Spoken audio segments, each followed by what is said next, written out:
está vivendo um processo de caretização nacionalista em que a juventude meio chapa branca entra numa de reinvenção regressiva e achando que os anos dourados foram aqueles que não foram vividos por ela. E isso é a pior coisa para você poder ter um processo de evolução, né, cultural, artística, social, de tudo todo, porque fica uma reinvenção regressiva. Os anos que foram são suposições que na verdade não foram, e fica uma reinvenção do que já se inventou. O que é mais impressionante é que nessa tentativa você vê aflorar uma coisa medíocre, assim, coisa de colégio mesmo, restart. Isso daí existiu sempre, é menudo, é uma febre de adolescência pré-menstrual. O problema são esses grupos de chorinho fake, esse universo otário brega, isso é um retrocesso, né? Acho que o que eu penso é que o Brasil nesses últimos anos emburreceu. Já era uma coisa, não sabia que poderia ficar mais burro, mas ficamos. 8 anos de governo, a gente ficou mais burro, mais sectário. E os pensamentos, os pesos e medidas dos pensadores brasileiros, pelo que me consta, pelo menos nessa área, é completamente errado. Por exemplo, se um sujeito critica o fluxo de cultura atual, por exemplo, somos colonizados pelo Império Americano, Michael Jackson vem aqui e disseminam uma cultura degenerada, vamos supor, tá? Ok, ponto. E em 1690, quando Maurício de Nassau veio aqui e inventou de botar uma república, uma colônia holandesa aqui, teve colônia francesa aqui, teve colônia portuguesa aqui, teve colônia africana trazida pelos escravos aqui, misturou tudo, e esse processo sempre foi um caos e sempre foi um processo contínuo. Se então você vai criticar esse tráfico ou imposição, vamos dizer assim, colonizadora, nós somos um país colonizado eternamente e nos vangloriamos, inclusive, por uma parte desse passado. Agora eu quero saber qual é a arbitrariedade de saber qual é a melhor colonização e dizer que aquela é permitida e essa não é. Eu não consigo entender. Anti-americanismo é uma coisa estúpida, porque a gente deveria setorizar as nossas críticas, né? Eu acho que a cultura americana, no seu bojo, é maravilhosa. Eu acho que não tem nada que mais produz, mesmo porque a cultura americana, ela, na maneira que ela foi feita, é uma síntese de toda a cultura do mundo, né? Você tinha Stravinsky morando em Hollywood, você sabe, Hitchcock fazendo inglês, filme, Van Braun lançando, cara, é meu inimigo, vem cá, agora faz uma foguete. E eu acho que justamente por isso, mesmo sendo o reduto americano muito nacionalista, a parte retrógrada deles é nacionalista, mas a parte que não é retrógrada, que pisou na lua, que fez o jazz, que inventou o rock and roll, que inventou Martin Luther King, tudo isso é justamente a coisa americana legal. E por que não achar isso legal? Porque, inclusive, uma aberração, nós, enquanto ex-império, né, o único império do continente, ficar demonizando o imperialista por pura incompetência. Imperialismo é termo de quem gosta de música de protesto e se autocomisera. Ai, que peninha de mim. Isso é coisa de brasileiro, porra, sabe? Eu não estou interessado nesse corolário. Por sinal, as pessoas ficam putas com as minhas opiniões, mas eu sou daqueles caras que tenho vergonha de que nós estejamos há praticamente 100 anos da Semana de Arte Moderna e ainda argumentemos com orgulho, jactando-nos de sermos antropófagos.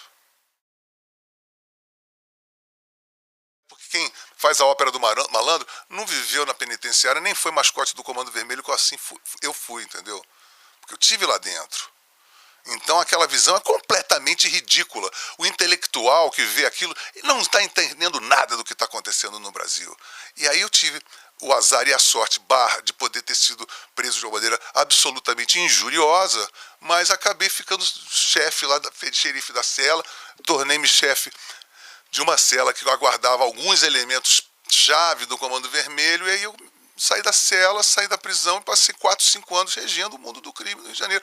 Quase que invadimos o Palácio da Guanabara e fizemos o impeachment do Moreira Franco. Isso é verdade, sabe? E outra coisa muito interessante, o Brasil é um dos países mais violentos do mundo, cujos intelectuais forjam, em termos de expressão, uma maneira manemolente, brejeira, suave. Você veja isso no samba, você veja isso na bossa nova, você vê isso em todas as... mesmo no rock brasileiro com as guitarras mais abaixadinhas. Eu acho que os intelectuais brasileiros, durante todo este período, eu vi, estão lambendo o saco de Chico Buarque, que é uma quimera. Chico Buarque é um menino que não entende nada da vida. Aquele cara, ele goza com o pau dos outros, ele tem inveja de pobre. Então ele pode ter um talento, mas ele pensa errado. Eu não me interesso por quem pensa errado. No meu colégio tinha o Zé Renato, Cláudio Nucci, eram todos da minha turma. Todos eram os novos Chico Buarque de Holanda. A gente queria fazer rock, eu nunca consegui classificar uma música minha. Aí eu vi a Passeata da Guitarra Elétrica, contra a guitarra elétrica, Gilberto Gil, Caetano, Chico Buarque, Bete Carvalho, Paulinho da Viola, Gilberto Gismonte, Edu Lobo, Elis Regina, todo mundo. Você quer uma coisa mais retrógrada? Aí eu começava a pensar assim, bom, mas espera aí, se a gente tem um cara como Chico que escreve, essa moça tá diferente, já não me conhece mais, está pra lá de pra frente, tá me passando pra trás. Eu falei assim, pô, tá exatamente isso, tu é pra trás, rapaz. Bossa Nova é um fenômeno brasileiro que pegou do complexo e transformou o complexo em vulgar. Porque o complexo é o jazz, é aquelas intrincadas harmonias, e conseguiram banalizar tanto através de uma atitude anódina e absolutamente classe média, que virou um Ray Conniff de sambinha. Assim, eu não consigo dissociar uma garota de Ipanema a uma loja de departamentos ou um elevador. Né? Onde mais é que eu posso ouvir o Barquinho?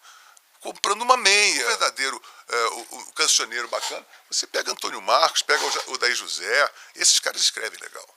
Mas vai pegar esse Chico, eu acho isso uma coisa de fefeca, sabe assim. Porra, eu nunca entendi como neguinho... Minha mãe ainda dizia assim, quando você crescer é muito complicado. Quando você crescer, você vai entender a grandeza, sabe? Eu até hoje estou esperando crescer mais um pouquinho, porque realmente eu acho isso deu uma vergonha de ter uma figura como Chico assim, sendo ovacionado pelo mundo inteiro e ganhar todos os prêmios literários.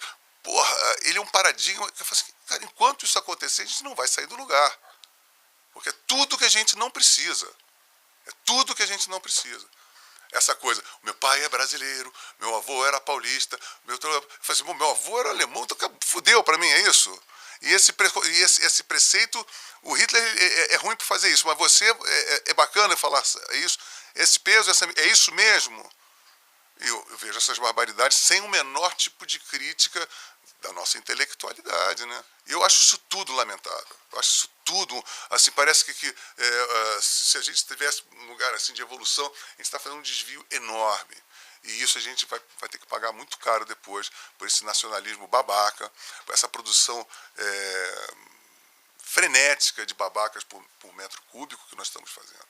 Porque nós estamos produzindo uma cultura da pior qualidade. Porque você tem que voltar a ser neolítico. Eu já não sou mais. Como é que eu vou voltar? Como que daqui a pouco eu já ouvi Led Zeppelin, eu já ouvi The Beatles, já tenho 15 anos, eu vou voltar a tocar aquelas coisas medíocres? Por quê? Porque eu sou aquilo. E aí vem aquela coisa do nacionalismo / raiz. Mas o ser humano não é movido a clorofila, tem sangue, não tem raiz, tem pé. E os mais assanhadinhos têm até asa. Em todos esses momentos tem acontecido coisas atrozes e a sensação que eu tenho é que a sociedade brasileira ou fica calada ou até aplaude.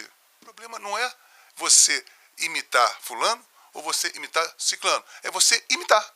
O brasileiro imita o tempo todo. Folclore é coisa para pobre. Porra, nós temos que pensar em cidade, pensar em evoluir artisticamente para a gente poder descobrir através da arte, e não do retrocesso do que foi a arte, a nós mesmos. Porque a gente ficar imitando um passado sem fazer um movimento no presente, a gente não vai ter futuro. E a gente só faz isso, reinvenção regressiva. Mas o melhor estava nos anos 60, o melhor foi o neo. O melhor está para vir.